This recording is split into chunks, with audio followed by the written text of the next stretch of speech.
Hey, it's Chris. Today I headed over to Boulder to check out the new ROAV dashcam, which literally just launched today. This is actually a new product from Anker, who you probably know best as the maker of phone chargers and portable power packs. So why did I request this product to review? Well, the first answer is that it's new. Obviously, I didn't want to be reviewing something that was old, even though that's what a lot of people are recommending, like a dashcam that's from a couple years ago. Second of all, I've gotten one too many ridiculous tickets, and I ain't putting up with it no more.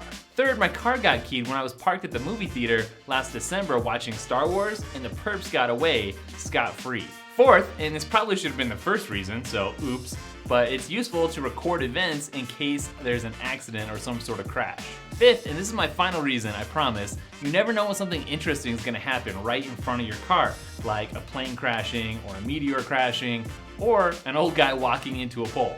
Now, I've actually never used a dash cam before, but this one seemed like a really good one to start with for a couple different reasons. Now, first of all, it records at 1080p at 30 frames per second, which you may not think is amazing, but when you look at the footage, you'll see that it's pretty good.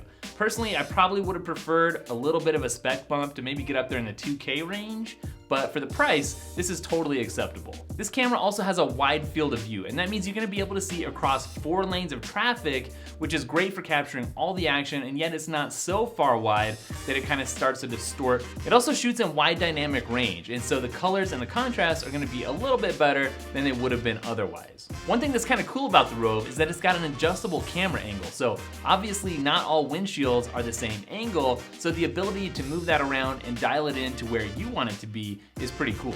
There's a 2.4-inch screen, which is nice. It's pretty large for a dash cam, and unfortunately it's not a touch screen, so you can't just poke all the menu options. You have to use the 4 buttons on the bottom, which is kind of tedious. Sometimes they don't respond as well as they could. A touch screen really would have been a lot easier. So I chose to mount this right under my rear view mirror, and the downside is that I can't really access it, I can't really see it, it's hard to push the buttons, but the upside is that it's kind of hidden and out of the way, and I would do the exact same thing with any other dash cam. The thing is, the way that the ROAV installs on your windshield, it mounts parallel to the glass. That means no matter where it's mounted in my car, I would have had to peek my head under to kind of get a view anyways, so it just doesn't really matter. But here's the thing with that, whether it's looking at the screen or pushing the buttons, I don't really care. I don't need to do those things while I'm in the car. Me, personally, like I don't want to.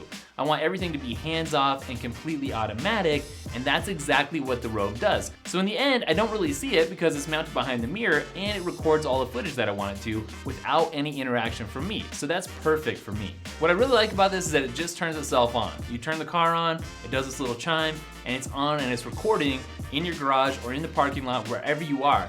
Now I should point out that there's an emergency recording button, which I think is pretty self-explanatory. If there's an emergency and you want to make sure it's being recorded, you tap that button.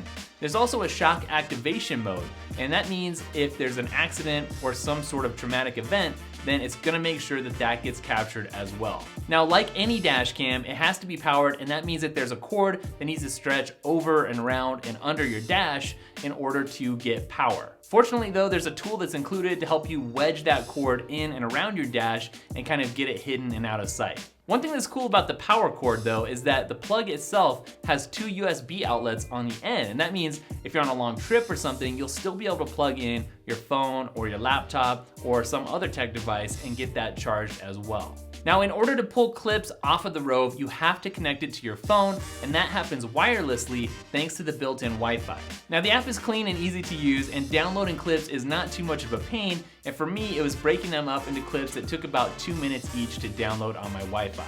Now, downloading and accessing those clips can be a bit of a pain because you have to go into the settings and join the Wi-Fi network that's being projected from the ROAV, and that's after activating the network on the ROAV itself. Now, I think at the end of the day, what people are mostly after when it comes to a dash cam is something that's affordable, something that's well built, and something that's super hands-off, that just starts recording as soon as you turn the car on and you don't have to do anything. Well, if that's the case, then the ROAV really nails it. That said, like any gadget that I review, it could use some improving. So it doesn't come with GPS, it doesn't come with an SD card, so you've got to purchase that on your own, even though those are pretty cheap, so it's not a huge deal.